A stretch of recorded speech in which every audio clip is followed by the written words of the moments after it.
అందరికీ స్వాతంత్ర దినోత్సవ శుభాకాంక్షలు. మనకి పాకిస్తాన్కి ఒకే రోజు స్వాతంత్రం వచ్చిందని మీకు తెలుసా?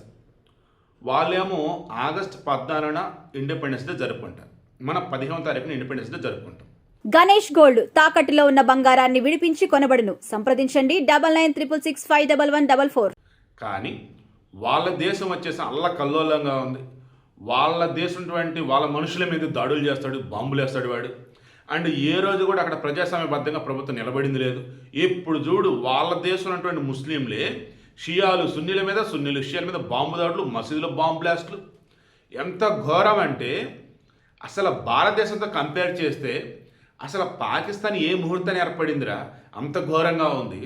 భారతదేశం ఏ ముహూర్తాన్ని స్వాతంత్రం పొందిందిరా, ఇంత గొప్పగా ఉంది అంటారు.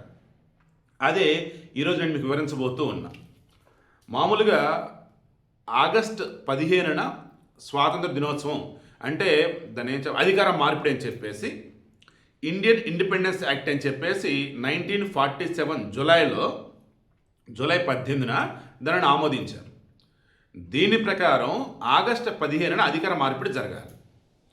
అయితే ఈ లార్డ్ మౌంట్ బాటన్ అప్పుడు మనకు వచ్చేసినటువంటి వైస్రాయ్, అతను ఏం చేశాడు, బ్రిటిష్ వైస్రాయ్ ఈ ఆగస్టు 14వ తారీఖున కరాచీకి వెళ్ళాడు. అక్కడ ఈ మహమ్మద్ అలీ జిన్నా చేత పాకిస్తాన్లో వచ్చేసి అధికార మార్పిడి అంటూ అతని చేత సంతకాలు అవి తీసుకుని ప్రమాణ స్వీకారం కూడా చేయించేశాడు. ఇంకా ప్రకటించలేదు, అక్కడ ముందు ప్రమాణ స్వీకారం చేయించాడు. ఇక ఆ తర్వాత ఢిల్లీకి వచ్చాడు. ఢిల్లీలో అర్ధరాత్రి మన నెహ్రూ చేత ప్రమాణ స్వీకారం చేయించున్నాడు, అధికార మార్పిడి అన్నట్టు. ఇక నీకు అప్పచెప్తున్నాడు నీ దేశం అన్నట్టు. వాస్తవానికి అది 15వ తారీఖు జరగాలి, డేట్ మార్చమంటే తను మార్చనన్నాడు. సరే 15వ తారీఖు జరుపురా బాబు, బట్ నైట్ ఇవ్వు అని అన్నారు మనం. అది కూడా ఏ సమయం, నైట్ వచ్చేసి పుష్య నక్షత్రం, అత్యంత శక్తివంతమైన నక్షత్రం అటువంటి ఘడియలు అవి. తర్వాత వృషభ లగ్నం, ఇది స్థిర లగ్నం అంటారు. దేశ స్థిరత్వానికి కావచ్చు, అదేవిధంగా దేశానికి సంబంధించినటువంటి అడ్డంకులు రాకుండా దాన్ని ఓవర్కమ్ చేయడానికి కావచ్చు, స్థిరంగా స్టేబుల్గా ప్రాపర్ బెస్ట్ వేలో ఉండడానికి ఈ వృషభ లగ్నం అత్యంత కీలకం అన్నమాట. ఏదైనా ఒక మనం పని మొదలు పెట్టబోతున్నాం. ఇక ముహూర్తం, ఇది మీకు నువ్వే సినిమా చూసి ఉంటే అందులో శ్రియ పెళ్ళి ఆపాలి, బట్ తరుణ్ వస్తాడు పెళ్లి మండపని, సైలెంట్ కూర్చొని ఉంటాడు. ఈలోపు ప్రకాష్ రాజ్ వచ్చేసి తరుణ్ చూస్తాడు, ఆ పెళ్లి మండపంలో శ్రీని చూస్తూ ఉంటాడు. వీడేంటి పెళ్ళి ఆపడానికి వచ్చి ఆపడేంటి అనుకుంటా ఉంటాడు. కరెక్ట్గా ముహూర్త బలానికి వచ్చేసి ఒక్కసారి ఆపండి అని చెప్పేసి ఇక తరుణ్ దగ్గరికి వెళ్ళి మాట్లాడతాడు. ఇక తరుణ్ వచ్చేసి కుర్రోళ్ళు ఎప్పుడు ప్రేమిస్తారు, ఎప్పుడు పెళ్లి చేసుకుంటారు, అసలు లైఫ్ అంటే ఏంటో మొత్తం ఎక్స్ప్లెయిన్ చేస్తూ ఉంటాడు. అంతయ్యాక సరే ఇప్పుడు చెప్పు, అన్నీ ఉన్నాయి కదా, ఇప్పుడు నా కూతురు పెళ్లి జరిపిస్తే ఇప్పుడు లేనిది ఏంటో చెప్పు అంటాడు. ముహూర్త బలం లేదు అంకుల్ అంటాడు. తీరా టైం చూస్తాడు, ముహూర్తం దాటిపోయింది అప్పటికే. నేను మరలా చెప్తాను, మూఢనమ్మకాలు కాదు, కొన్ని ఉంటాయి శాస్త్రాలు, అవి నమ్మాలి. ఏ రకంగా అవి మనం చేయగలగాలి. ఇప్పుడు రాజ్యాంగం ఉంది, అంబేద్కర్ చెప్పాడు ఇదే మాట, రాజ్యాంగం మనం గొప్పగా రాసుకున్నాం, కానీ దీని యొక్క గొప్పతనం దీనిని అమలుపరిచే వాళ్ళ మీద డిపెండ్ అయి ఉంటుంది అన్నాడు. సుప్రీంకోర్టు న్యాయమూర్తులు కావచ్చు, అదే మన చేత ఎన్నుకోబడినటువంటి పాలకులు కావచ్చు, మంత్రులు, ముఖ్యమంత్రులు, ప్రధానమంత్రులు, లైక్ వీళ్ళు, రాష్ట్రపతి లైక్ ఇలా. సో వీళ్ళు కనుక ప్రాపర్గా కనుక లేకపోతే ఇంత గొప్పదైన రాజ్యాంగం కూడా ఇక అనవసరమే, దాన్ని తగలబెట్టండి అని చెప్పేసి అన్నాడట. అలా ఈ ముహూర్త బలాలు కూడా మీరు గమనిస్తే ప్రతి పెళ్ళికి కూడా మంచి ముహూర్తం చూసే పెడతారు. దానికి తగ్గట్టుగా మనం ప్రవర్తిస్తేనే మనం గొప్పగా ఉంటుంది మన లైఫ్ అంతా కూడా. ముహూర్త బలం పెట్టారు కదా, ఇంక ఎట్టైనా సరే తిరుగుతా ఎట్టాసరి చేస్తా అంటే ఎన్ని కాపురాలు కూలిపోతున్నాయి మీరే చెప్పండి. ఇక ఆ రోజు ఈ ముహూర్త బలం లైక్ ఇవన్నీ చూసింది ఎవరయ్యా అన్నప్పుడు మన పండితులు ఎవరైతే ఉన్నారో, పండిట్ హర్దేవ్ శర్మ త్రివేది, ఆయన, సూర్యనారాయణ వ్యాస్, వాళ్ళు మన గాంధీకి, నెహ్రూకి, పటేల్కి వీళ్ళందరికీ ఏం చెప్పారంటే, వాళ్ళు ఏదైతే ఆగస్టు 15న మనకు స్వతంత్రం అంటూ అధికారం మార్పిడి అంటూ పగటపట ప్రమాణ స్వీకారం చేపిస్తానంటున్నాడు, పగల వచ్చేసి చతుర్దశి అవుతుంది, అండ్ ఆ రోజు మొత్తం రాహుకాలమే ఉంది, అసలు గడియలు కూడా ఏమీ సరిగా లేవు, వద్దంటే వద్దు, డేట్ మార్చమని అడగండి అన్నాడు. లేదు డేట్ మార్చే సమస్య లేదని చెప్పేసి ఈ లార్డ్ మౌంట్ బాటన్ చెప్పాడు. ఇక అప్పుడు మన వాళ్ళు ఏం ఆలోచించారంటే 14వ తారీఖు 15వ తారీఖు ఈ రెండింటికి మధ్య సమయం ఉంది చూసారా, రాత్రి మామూలుగా మన హిందూ క్యాలెండర్ ప్రకారం ఏంటి, ఉదయం సూర్యోదయం వరకు కూడా త్రయోదశి ఉంది. ఈ త్రయోదశి అన్నప్పుడు ఒక రకంగా విజయాన్ని గుర్తు అంటే అది. ఆ నెక్స్ట్ సూర్యోదయం అయిన తర్వాత ఉన్నది చతుర్దశి, అంటే సూర్యోదయానికి ముందే అధికార మార్పిడి జరగాలి. తర్వాత ఏ నక్షత్రం ముహూర్త బలం ఏముందని చూస్తున్నారు. మామూలుగా అభిజిత్ ముహూర్తం అంటే శ్రీరామనవమి మనకు గుర్తొచ్చింది. చైత్రశుద్ధ నవమి అభిజిత్ ముహూర్తంలో ఆయన పుట్టాడు పగటిపూట. అండ్ అదే పగటిపూట ఆయన వివాహం జరిగింది. అదే పగటిపూట అదే అభిజిత్ ముహూర్తంలో ఆయనకు పట్టాభిషేకం కూడా జరిగింది. ఆయన పుట్టుక, ఆయన పెళ్ళి అండ్ ఆయన పట్టాభిషేకం 3 అభిజిత్ ముహూర్తంలోనే జరిగి ఉన్నాయి.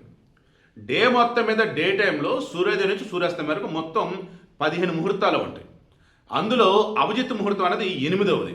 అది మధ్యాహ్నం పూట వస్తుంది అనమాట. టైం అరౌండ్ 11:30 to 12:30 మధ్య వచ్చింది. అందుకే శ్రీరాముని పట్టాభిషేకం కానీ అని వివాహ మహోత్సవం కానీ మనం ఎప్పుడు డే టైమే మధ్యాహ్నం పూట చేసుకుంటాం. మరి రాత్రిపూట ఎక్కడి నుంచి వచ్చింది అభిజిత్ ముహూర్తం అని క్రాస్ చెక్ చేశాను. అప్పుడు తెలిసిందండి మన వాళ్ళు గొప్పతనం. నిషిధ కాల ముహూర్తం అని ఒకటి ఉంటుంది, అర్ధరాత్రి ఉంటుంది కరెక్ట్గా. అది అభిజిత్ ముహూర్తానికి సమానమైనది. సో పగటపూట కనుక వెళ్ళాము అంటే మొత్తం రాహుకాలం ఘోరాతి ఘోరంగా ఉంది అని చతుర్దశి వద్దు. రాత్రి చేసుకుందామంటే ఏముంది ఏంటో చెక్ చేస్తున్నప్పుడు సరిగ్గా నిషిధ కాల ముహూర్తాన అది ఈక్వల్ టు అభిజిత్ ముహూర్తం. తర్వాత నక్షత్రం వచ్చేసి పుష్యమి నక్షత్రం, లగ్నం వచ్చేసి స్థిర లగ్నం వృషభ లగ్నం. ఇక మనోళ్ళు మన పండితులు చెప్పిన దానికి ఓకే అన్నారు. లార్డ్ మౌంటైన్ బాటి గారు నువ్వు చెప్పిన 15 డేట్ అదే కదరా బాబు చేపిచ్చేసి అన్నారు. ఇక అర్ధరాత్రి మన ప్రధాని నెహ్రూ జాతీయ పతాకం ఎగురవేయటం, అలాగే స్పీచ్ ఇవ్వటం, ఇప్పుడు మనకి స్వేచ్ఛ వచ్చిందని చెప్పటం, ఇవన్నీ కూడా జరిగి ఉన్నాయి. అంటే దీన్ని బట్టి మీకు ఏమర్థమవుతుంది, ముహూర్త బలాన్ని నమ్ముకొని హిందూ ధర్మాన్ని, సంస్కృతిని, సాంప్రదాయాలను ఫాలో అయిన మనం ఈరోజు గొప్పగా ఉన్నాం. ఈవెన్ మీకు బాగా గుర్తుంటే 1947న పాకిస్తాన్లో కూడా ఆగస్టు 15 స్వాతంత్ర దినోత్సవం. బట్ 1948కి వచ్చేసి వాళ్ళు ఏం చేశారు తెలుసా, లేదు మనకు అధికార మార్పిడి జరిగింది ఆగస్టు 14న. అదే రోజు వాళ్ళకి పవిత్రమైనటువంటి రంజాన్ మాసానికి 27వ తేదీ 27వ రోజు అట. ఆ 27వ రోజు రంజాన్ మాసంలో వచ్చేసి లైలతుల్ ఖద్ర్ అంటారట. అది పవిత్రమైన రోజు అంటే as per Islamic calendar. So Islamic calendar వాళ్ళు ఫాలో అయ్యారు.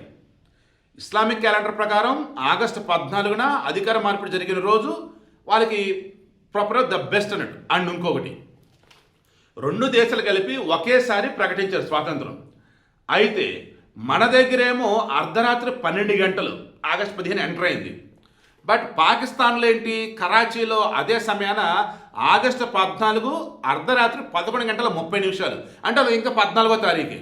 సో అలా చూసుకున్నా కానీ వాళ్ళకి 14వ తారీఖు స్వాతంత్రం వచ్చింది, మనకి 15వ తారీఖు స్వతంత్రం వచ్చింది. మన హిందూ సాంప్రదాయాన్ని, ఆ లగ్నాన్ని, ముహూర్తాన్ని, నక్షత్ర బలాన్ని లైక్ ఇవన్నీ మనం ఫాలో అయ్యాం. వాళ్ళు వచ్చి ఇస్లామిక్ క్యాలెండర్లో రంజాన్ మాసంలో పవిత్రమైనటువంటి ఆ రోజు అన్నట్టు వాళ్ళు ఫాలో అయ్యారు.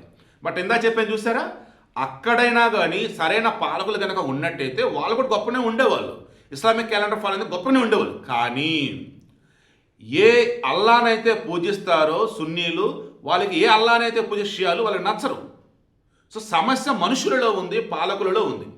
బట్ ముహూర్త బలం అనేది మాత్రం ఒకటే గుర్తుంచుకోండి, అన్ని ప్రపంచాలు పెట్టినప్పుడు దాన్ని అదే రకంగా మనం గౌరవించి ఫాలో అయితేనే ఆ యొక్క రిజల్ట్ అనేది గొప్పగా ఉంటుంది. అది మన వాళ్ళు చేశారు.